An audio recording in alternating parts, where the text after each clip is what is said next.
The future of the Star Wars franchise seems to be quite expansive, not just with their books, novels, comics, and video games, but also let's not forget about the new Star Wars trilogy of films, also known as the Fourth Trilogy, and not just that, but also the live-action and animated TV series to come on Disney Plus by Disney and Lucasfilm. This is Mike Zero. Make sure to subscribe if you are new to the channel for future Star Wars content.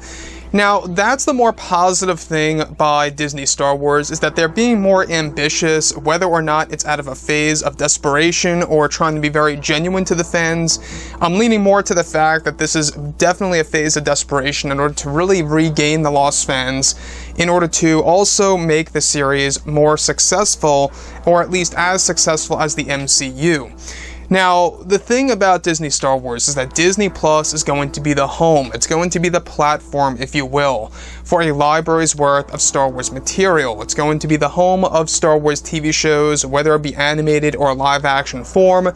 That's exactly what Disney wants to aim at. Apart from that, they're also focused on the new Star Wars movies, and that's also going to be a major focus. But as of right now, they're really focusing on the TV shows to really set up this new universe, where each show is going to connect to the other show and tease of what's to come next. Kind of like what the MCU did with their films, right? So, the thing that really does intrigue me, of course, when you look at the Skywalker saga, who is by far the most popular character? I think it's pretty safe to say Darth Vader. By far, one of the most iconic characters in Star Wars, but not just in Star Wars, but in pop culture. Everybody knows who Darth Vader is. Now, the thing about this, what's really intriguing, of course, is that now that both Disney and Lucasfilm are finished with The Rise of Skywalker, they are focused on their new Star Wars universe, as well as their new Star Wars trilogy of films that will introduce fans to brand new timelines of the Star Wars franchise that they have never seen before in both Legends or canon.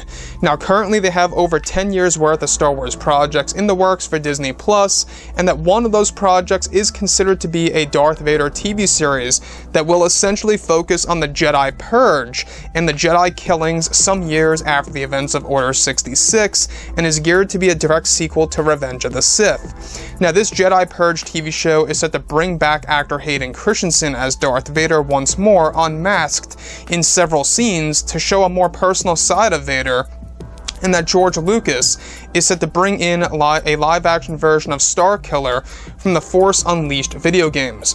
Now, the series is set to bring back worlds like Coruscant and Mustafar into the mix, and will dive further into the secrets of Darth Vader's castle, and that fans will get to learn more facts about Darth Vader's armor/suit in the new TV show for the fans.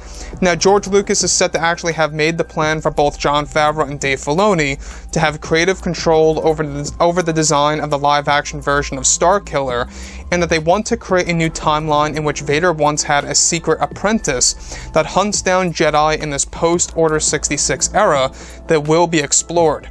Now, Disney is set to deliver a more violent version of Vader, even more so than what fans saw in Rogue One, and that the Kenobi TV series will serve as a tease of what's to come for the Jedi Purge TV show and Vader's role.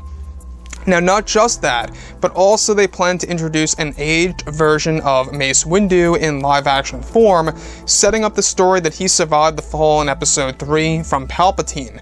Lucas, Favreau, and Filoni have been in discussions of bringing a return of Palpatine by Ian McDiarmid for the new TV show that they plan to release sometime in 2023 or 24 on Disney Plus, and that this series will contain the most lightsaber action battles that fans have never seen before in live-action form. Not just that, but also George Lucas is set to include side stories of Padme Amidala in the form of flashbacks for the series to make it more powerful and emotional for the audience to a great and different level, and more personal side of Vader will actually be shown. Now, this Jedi Purge TV series is set to also explore the Outer Rim and even a brand new region in the galaxy that will be introduced to the fans around the world. The new region is set to be the hideout for many of the Jedi that went into hiding, as well as Jedi in training under their masters. The Vader suit is planned to have a major redesign for the new series for Disney Plus to differ from the look of Vader in other films. So, the thing that really does excite me the most out of this is the fact that they are going to introduce a live-action version of Starkiller. That's the plan by Lucas, Favreau, and Filoni, as I like to call them FFL or LFF. Now, the thing about this series, it being a Jedi Purge TV show with Vader being the main character in the background, you can see exactly what they're trying to do. What they're essentially trying to do is they're trying to establish these new Star Wars stories that are going to be quite authentic of what George aimed to do with, of course, his version of the sequel trilogy before Disney took over Lucasfilm. Now, when we look at everything related to Darth Vader, obviously a main character in Star Wars, very popular and beloved character by the Star Wars fandom, right?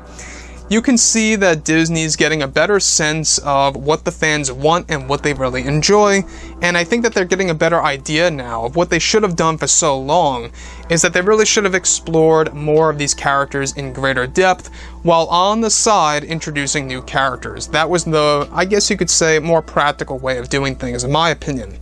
So with that being said, guys, drop a comment below. Let me know what you think about all of this in the comments, and if you guys did enjoy the content for today, do make sure to drop a thumbs up on this video to support the channel. I thank you all so very much for the kind support, and I'll catch you guys next time.